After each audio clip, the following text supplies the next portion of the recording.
The Battle of Château-Thierry was fought on July 18, 1918 and was one of the first actions of the American Expeditionary Forces under General John J. Blackjack Pershing. It was a battle in World War I as part of the Second Battle of the Marne, initially prompted by a German offensive launched on 15 July against the AEF, the newest troops on the front. On the morning of 18 July 1918, the French and American forces between Fontenoy and Château-Thierry launched a counter-assault under the overall direction of Allied Generalissimo Ferdinand Foch against the German positions. This assault on a 40 km wide front was the first for over a year. The American army played a role fighting for the regions around Soissons and Château-Thierry, in collaboration with predominantly French forces. The Allied forces had managed to keep their plans a secret,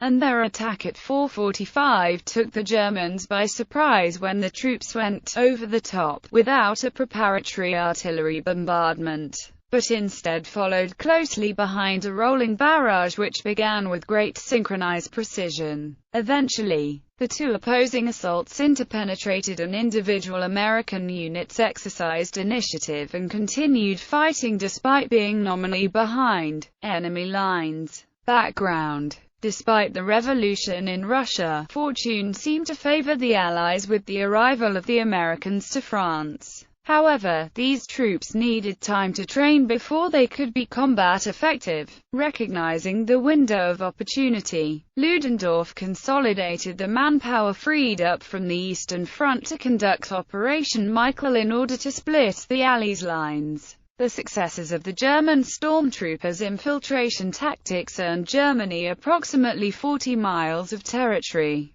but the offensive lost momentum when it surpassed its supply lines. Up to this point, American General Pershing refused to hand over American divisions to either the British or French armies, insisting on keeping them together as one army. But in the face of the German onslaught, Pershing relented and sent a portion of his army to assist the French in blocking the German advance. Prelude: looking to defeat the British occupied in Flanders, Ludendorff sought to divert the Allies' French reserves away from the region. In his Operation Blücher, Ludendorff aimed some of his forces at the Chemin des Dames and took the French Sixth Army by surprise. Driving on, the Germans were soon at the Marne River, situated under 50 miles from Paris. With Marshal Ferdinand Foch unable to acquire British assistance, General Pershing's chief of operation, Colonel Fox Connor, recognized the gravity of the situation and ordered the 3rd Division to block them. Battle: the 3rd Division occupied the main bridge on the south bank of the Marne that led in Château-Thierry on May 31 as the French 10th Colonial Division rendezvoused with them from the north bank. The Americans positioned their machine guns to cover the French retreat, and had unit led by Lt. John Bissell situated north of the 2nd Bridge. The French spent the night adding explosives to the bridges to destroy them. The following early morning, on June 1,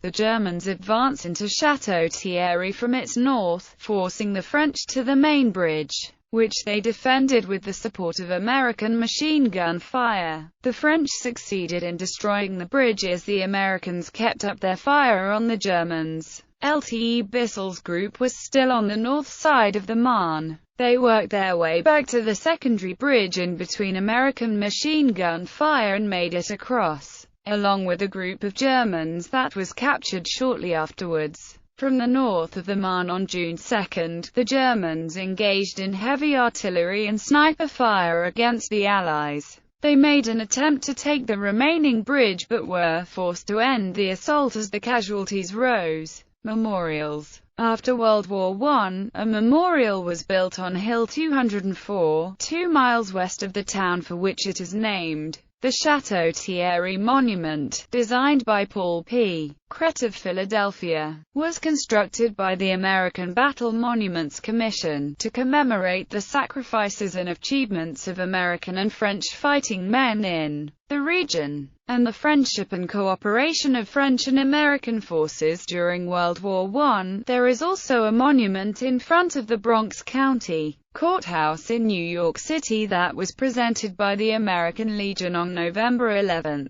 1940. The monument consists of the keystone from an arch of the old bridge at Château-Thierry, which the monument notes was gloriously and successfully defended by American troops. The first Filipino to die in World War I was Private Thomas Mateo Claudio, who served with the U.S. Army as part of the American Expeditionary Forces to Europe. He died in the Battle of Château-Thierry in France on June 29, 1918. The Thomas Claudio Memorial College in Morong, Rizal, Philippines, which was founded in 1950, was named in his honor.